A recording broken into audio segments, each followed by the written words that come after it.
If you didn't feel truly loved as a child, it doesn't stay in the past. It becomes a pattern. You grow up and you start earning everything you should have received freely: affection, attention, approval, safety. You overgive, you overthink, you overexplain, you overstay. And at night, when things finally get quiet, you feel it, that ache you can't name. Because deep down, a part of you still believes this lie: if I'm not useful, I'm not lovable. But hear me, God isn't exposing you to shame you. He's revealing the root to heal you. In this season, God is not destroying you. He's rebuilding you. Stay until the end, because I'm going to lead you through a simple prayer that speaks directly to that wounded part of you, and I'll give you one sentence to repeat when insecurity tries to make decisions for you. If this is hitting close to home, like the video and subscribe. These messages are for people God is restoring in silence, not just comforting, restoring. Today, you'll understand 3 things: how a lack of love in childhood turns into patterns you still live with today, what God is healing underneath that pattern, practical steps to rebuild your identity, stop repeating cycles, and receive love without fear. Take a breath. Let's begin. When a child grows up without safe love, they don't just move on. They adapt. They learn to survive emotionally by becoming the pleaser, the fixer, the invisible one, the overachiever, the strong one who never needs anything. And the tragedy is, you call it personality, but it's actually protection. You learned early on that showing your needs was risky, that being vulnerable led to disappointment, that asking for love made you a burden. So you stopped asking. You started performing instead. You became the helpful one, the responsible one, the one who holds it all together while quietly falling apart inside. And now, years later, you're exhausted, because love that has to be earned is never really rest. It's a job you can never quit. Here's the silent belief underneath it all: I have to perform to be kept. You wake up every day trying to prove you deserve to stay. In the relationship, in the friendship, in the room. But the gospel introduces a different foundation. You don't belong because you performed, you belong because you were adopted. Romans 8 says we've received the spirit of adoption, crying, Abba, Father. Not boss, not judge, not employer, Father. This is where healing begins. You're not a project trying to earn love. You're a child learning to receive it. And that shift from performing to receiving is the beginning of freedom. Because God isn't asking you to do more to be loved. He's asking you to stop running and let yourself be held. You feel guilty resting, guilty saying no, guilty not replying fast, guilty setting boundaries. Because your nervous system learned early, if I stop earning, I get rejected. So you became the person who always shows up, who always says yes, who always apologizes first even when you weren't wrong. You became the one who texts back immediately, who checks in constantly, who makes sure everyone else is okay while you're quietly drowning. And when someone asks, "Are you okay?" you smile and say, "Yeah, I'm fine." Because you've learned that your pain makes people uncomfortable, that your needs feel like too much, that if you stop being useful, you become invisible.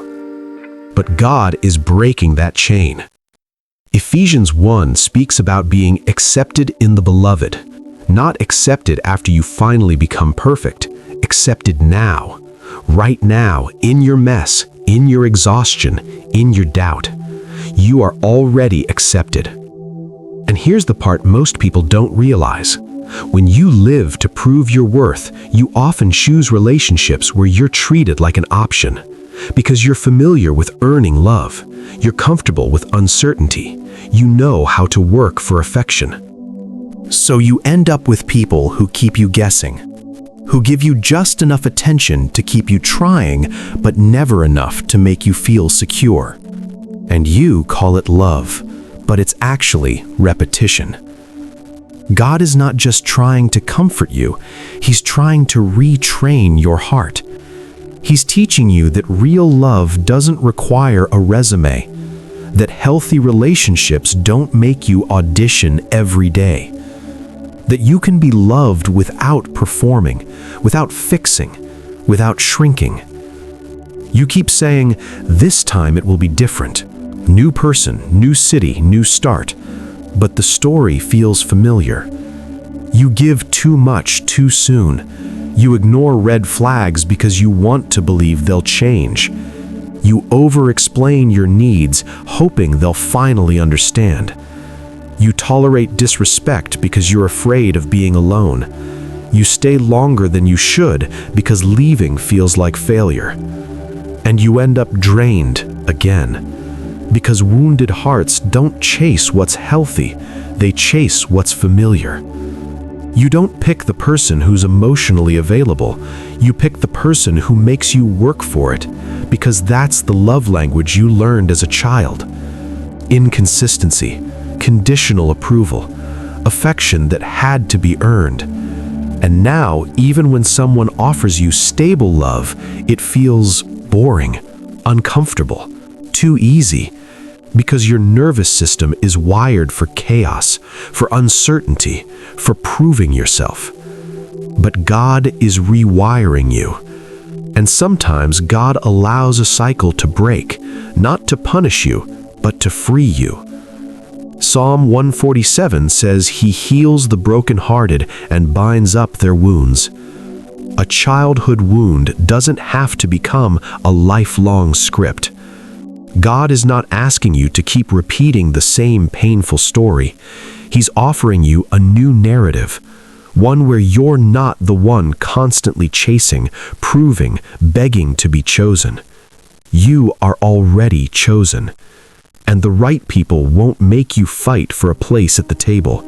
They'll pull out a chair and say, "We saved this seat for you." You make yourself smaller to keep people. You soften your boundaries. You silence your needs. You accept less than you deserve. Because somewhere deep inside, you believe, if I fully show up, they'll leave. So you edit yourself. You hide your opinions. You laugh at jokes that aren't funny. You agree when you want to say no. You become a version of yourself that's easier to love, quieter, less complicated, less needy. But here's the cost. The love you receive isn't for you. It's for the mask you're wearing. And at night, when you're alone, you feel it. That loneliness that comes from being surrounded by people who don't really know you. Because you've been so afraid of being abandoned that you abandoned yourself first. But God is teaching you something holy. His love doesn't punish you for being honest. His presence doesn't vanish when you set a boundary. Isaiah chapter 41 verse 10 says, "Do not fear, for I am with you." Not, "I am with you if you stay small." Not, "I am with you if you never ask for anything." I am with you, period. Here's a sentence you need to practice. I can be loved without shrinking. Say it again. I can be loved without shrinking. You don't have to make yourself smaller for the right people. The right people will make room for all of you, your joy, your pain, your questions, your boundaries.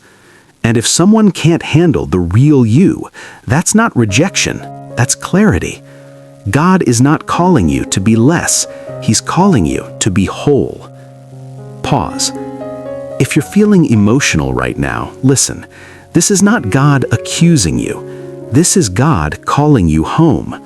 He's not mad at you for protecting yourself. He understands why you built those walls. But He's also saying, you don't need them anymore. I'm here. You're safe now. And at the end, I'm going to help you pray in a way that speaks to the part of you that still feels unseen. When love was missing, 3 things often break. Safety, you live on edge, waiting for the other shoe to drop. Worth, you live proving yourself because you don't believe you're enough as you are. Belonging, You fear you don't fit anywhere, so you overcompensate to earn your place. And God rebuilds with 3 stronger pillars. Presence. I stay. Even when you mess up, even when you doubt, even when you can't feel me, I stay. Adoption. You're mine. Not because you earned it, not because you're useful. You're mine because I chose you. Direction. I will lead you. You don't have to figure everything out alone. I'm guiding you into health, into wholeness, into relationships that reflect my love. God isn't teaching you to be hard. He's teaching you to be rooted. Rooted in His love. Rooted in your identity as His child. Rooted in the truth that you are not defined by what was done to you or what wasn't given to you. You are defined by whose you are, and you are His. Here's the turning point. You were wounded by people, but you were not abandoned by God. He saw every moment you felt invisible, every night you cried yourself to sleep, every time you wondered if anyone would ever truly see you. He saw it all, and He's been working, even in the silence, to bring you to this moment. The fact that God is touching this old pain now isn't a sentence, it's mercy. He is rebuilding what no one gave you. This is not destruction, this is reconstruction. He's not tearing you down, He's tearing down the lies, the false beliefs, the survival strategies that kept you safe as a child, but are now keeping you stuck as an adult. God is saying, you don't need those anymore. I'm giving you something stronger. A foundation that can't be shaken, an identity that can't be taken, a love that doesn't have to be earned. And yes, it's uncomfortable. Yes, it hurts, because healing always requires you to feel what you've been avoiding. But on the other side of this pain is freedom. Freedom to be yourself, freedom to set boundaries, freedom to choose relationships that honor you, freedom to rest without guilt, freedom to receive love without fear. This is your reconstruction season. Here's how you begin walking this out. 1. Name the pattern. When you feel yourself over-explaining, over-giving, or shrinking, pause and say, this is insecurity trying to lead. Just naming it breaks its power. 2. Practice one clear boundary. Start small. I can't right now. I'll let you know. You don't owe anyone an explanation for taking care of yourself. 3. Stop over-proving. You don't need to convince anyone of your value. If someone can't see it, that's their blindness, not your lack.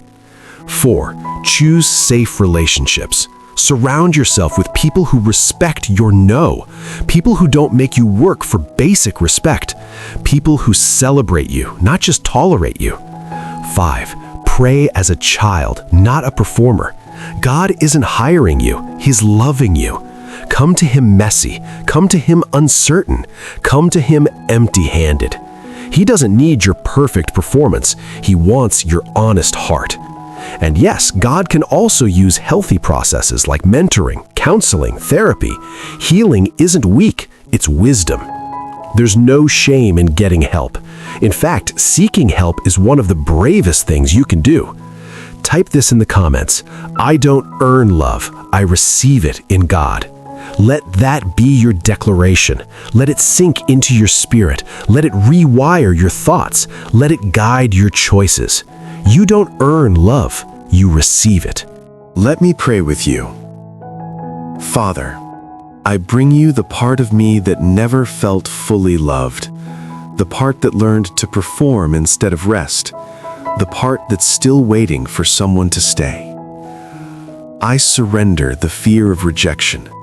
I surrender the need to prove myself to be chosen. I surrender the belief that I have to earn what you've already given me. Heal the root that keeps recreating old patterns.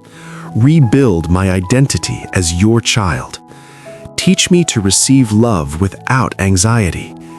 Teach me to live with peace, boundaries, and obedience. Show me who I am in you, not who I had to become to survive. In Jesus' name, Amen. And remember, this is not destruction. This is reconstruction. God is not breaking you. He's breaking you free.